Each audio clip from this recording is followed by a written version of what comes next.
Hello, this is Joseph Arnold, violinist, Alexander Technique teacher, director of the Soulforce Arts Institute, and author of Soulforce, How to Discover Your Artistic Purpose, Create More Freely, and Make Art That Matters.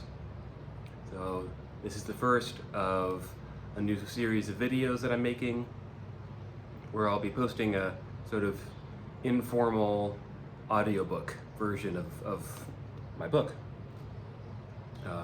I will be recording a high quality version of this to be released perhaps late 2025, early 2026.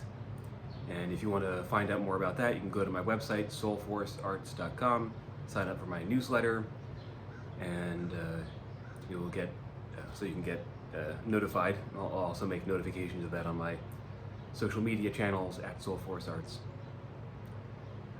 So today, I'm going to be beginning the book, reading part or all of the introduction. We'll see how long this goes.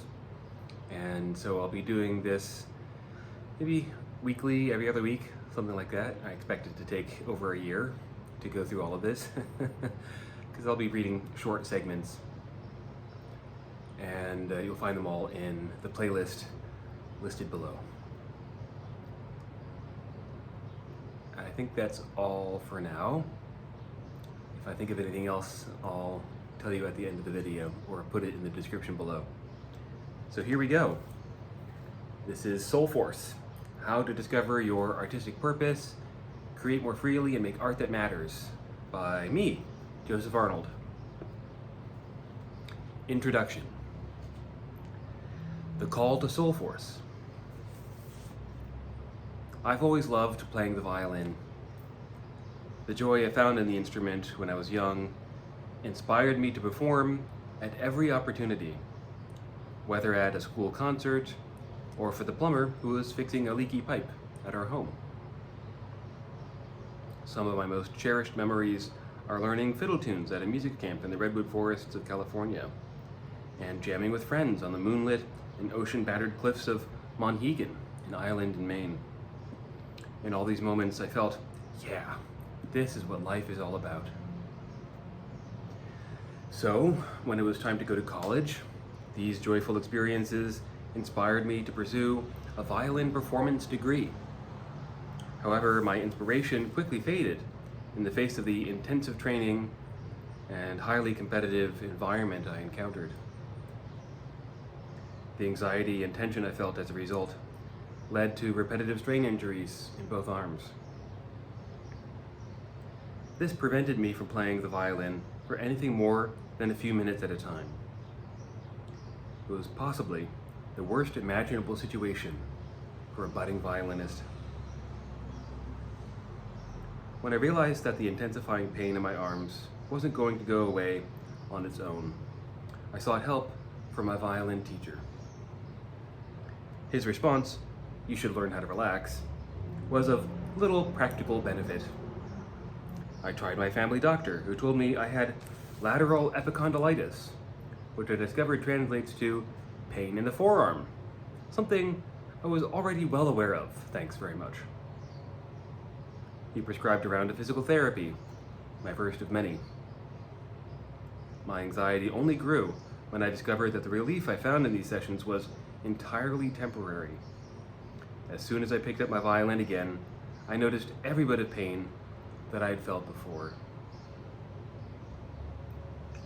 I then visited dozens of specialists, including chiropractors, physical therapists, various types of myofascial therapists, Pilates and yoga teachers, and many others.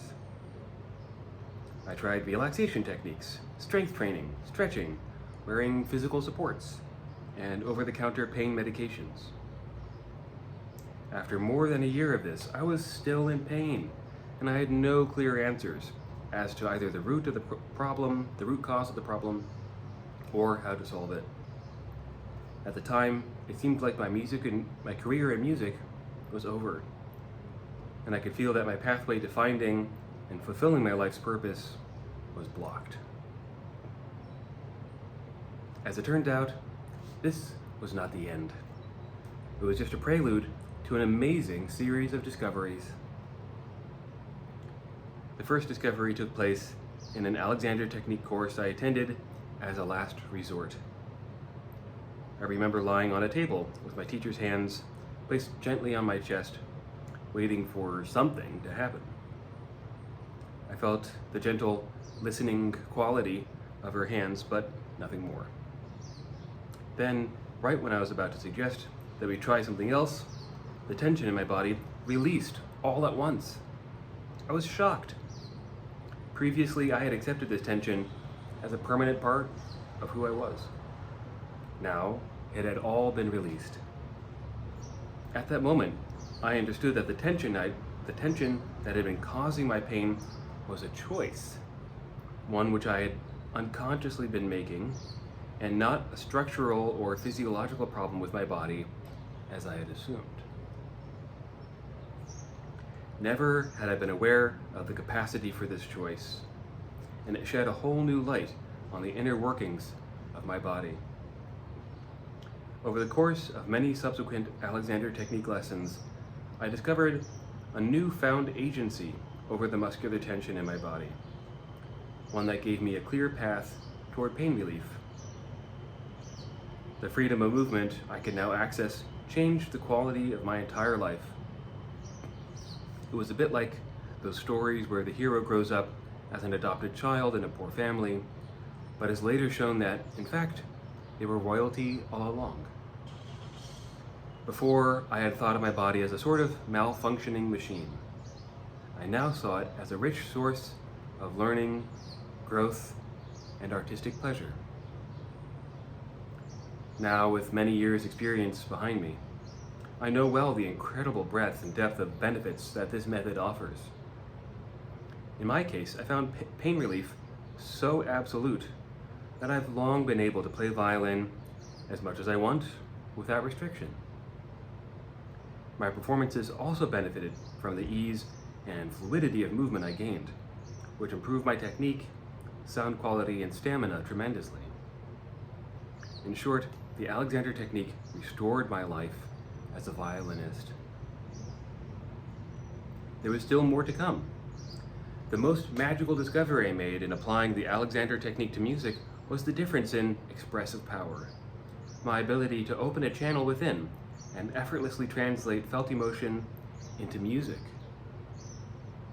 I also observed this while training to become an Alexander Technique teacher alongside other injured musicians, dancers, actors, wellness professionals, and others. I recall countless moments where, aided by an almost imperceptible release of muscular tension, the other students' performances, while already quite good, became positively luminous.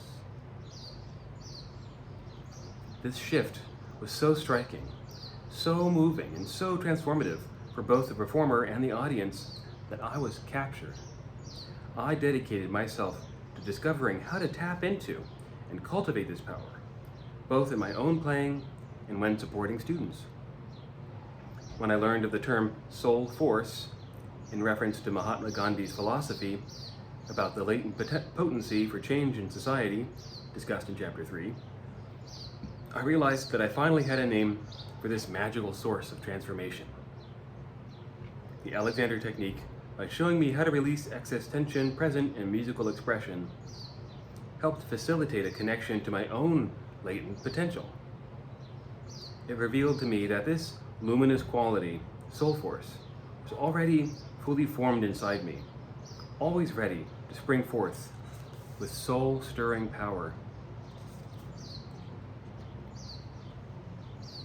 Revealing the source within. Deep down, what everyone wants in a work of art is Soulforce. When you sit in rapt attention at a concert, with chills going up and down your spine, that's Soulforce. When you become mesmerized by a painting, so you can't tell if you were looking at it for a minute or an hour, that's Soulforce. When a poem breaks your heart open and shows you an expanse of freedom you never thought possible, that's Soulforce. Soulforce is also what every artist longs to tap into during the creative act. When you release trying to get it right and instead get lost in a joyful, spacious creative flow, that's Soulforce. When your body is relaxed and you feel like your art is creating itself, that's Soulforce. When you stop being afraid of what your audience is thinking and instead allow yourself to give voice to the depths of your heart, that's Soulforce. Soulforce is the defining feature of all the greatest works of art. It's the X factor, the secret sauce, what makes your jaw drop and lifts you to an experience of awe. It's the real reason audiences seek out artistic experiences, and also what inspires artists to expand the creative horizons of the human experience. Soulforce is what makes art and life worthwhile. Even though you and I and countless others may instinctively know this to be true, unfortunately there are many forces in our society that act to block the flow of Soulforce. My own rude awakening to these forces came during my stressful and eventually physically painful experiences during my music education. At the time, these painful experiences seemed like a problem I couldn't overcome. In a funny way, however, they are exactly what led to my greatest connection with Soulforce. My essential discovery was simple. There is a source of wisdom, creativity, ease, and love that already exists within all of us. One whose expression leads to the transformative energy of Soulforce. Importantly, I learned that even though this source sometimes gets temporarily blocked, it can never be fully extinguished. It exists as a powerful creative potential that is simply waiting to be called upon. I've seen this source of wisdom, creativity, ease, and love in every one of my Alexander Technique students over the years. Often, their injuries have been stubbornly resistant to conventional treatments, and they're worried that they won't be able to find lasting relief. What I tell them is what I learned myself, that their injuries are the result of how they are using their body. I then show them a new way of using their body, one that taps into the natural ease inherent to the structure and functioning of their body. The ease, comfort, and fluidity that result is often surprising to them. Not only is moving freely a new experience, but it becomes obvious that the very freedom they have been seeking has been lying in wait.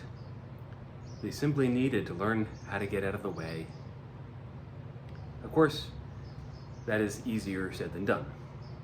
Most of my students arrive at my studio so used to trying hard and getting it right at first that they have a difficult time trusting that anything less than 100% effort could work at all. All that changes when they experience how a single moment of greater freedom of movement brings bigger improvements in their technique, poise, and sound quality than could have otherwise been achieved through 6 months of diligent practice.